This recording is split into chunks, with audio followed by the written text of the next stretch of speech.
Well, hello my YouTube friends, and we are back with another video today, and we are continuing with the installation of the new turnout at Aloes, and we'll also see two locomotives run through the completed track work with the new turnout installed. First, we start by securing the mainline track in place so that it won't move while we make sure the turnout is in the best position. And once we are certain and happy that it is perfectly aligned, we check the piece of rail that goes to the passing loop, and we may have to flip it around a couple of times to find which side is the longer and the shorter ones. And then we add the fish plates to it, the longer and shorter pieces of rail, because the one side is slightly shorter than the other. And then we can now slide it into position with insulated rail joiners on the left hand side as you're looking at the picture. Just very careful maneuvering to get the rail to slide into the insulated rail joiner, and luckily no flowery language to go with that, because sometimes it needs a bit of encouragement. And then we slide the normal rail joiners onto the adjoining rail from the turnout, or the switch as the American sometimes calls it. And once they are on, we're happy that the connection between the rails have been made. Be very careful when using a screwdriver, and especially if the joint is tight, that can slip and cause some severe injury. Ask me how I know. Now we're securing the turnout again so that we can determine the correct length for the main line. And there we have another insulating fish plate, the yellow one on the inside rail. And we mark the track, and then we cut it to the correct length, and there's already installed. And then we nail down the turnout to make sure it doesn't move. And you'll see I'm using a very small panel hammer. And then I am using a nail punch to nail, excuse the autofocus, focusing on my arm here and not on the workpiece itself, on the nail being driven in, but I'm sure all of you have seen a nail being driven in as well. So once it is in and level with the tie, we just move to the next nail, and you'll notice because of the limited space between the two levels of my layout, I've got to use the hammer at a 90-degree angle turned sideways instead of as you would normally use it with the head like I'm using it now. But as soon as I start using the nail punch, I have to turn the hammer sideways to get enough space to actually use the hammer. This also comes into play, the limited space, at the choice of a switch machine. I have got the Pico switch machine, twin coil, and also a seep switch machine.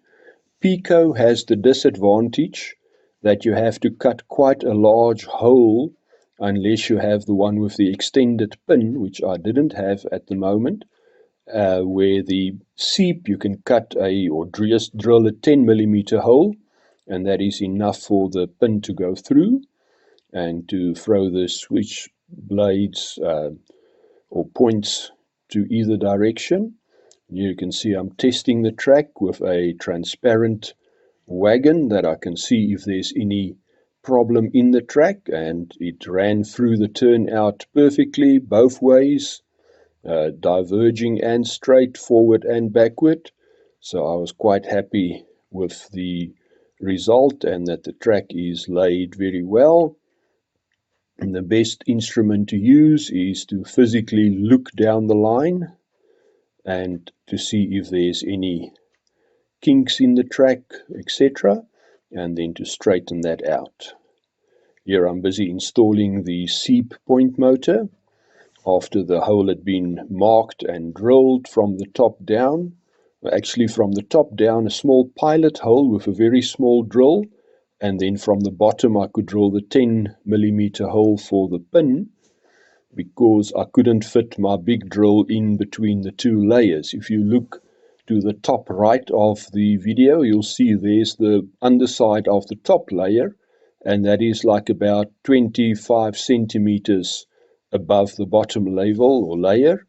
So there's not a lot of vertical separation and a lot of space. So that influenced my choice of the point motor, and also this C-point motor has got a built-in switch that will be used for the signals with the route indication.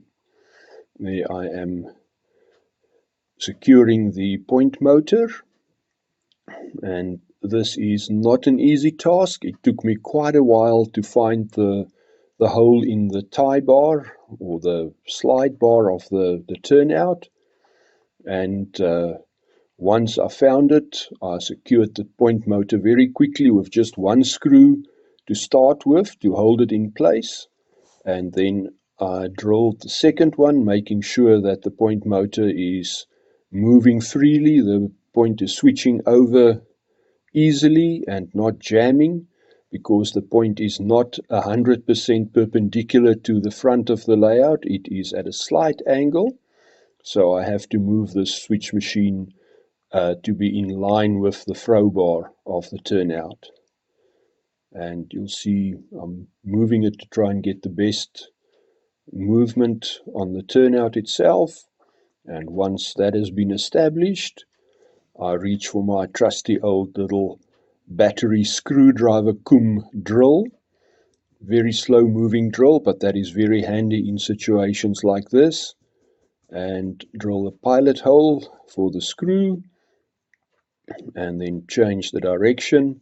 This little drill I had to modify as the original switch backed up, so I built in a reversing switch in the handle and a push button switch in case of the normal rocker switch that runs it forward and backwards.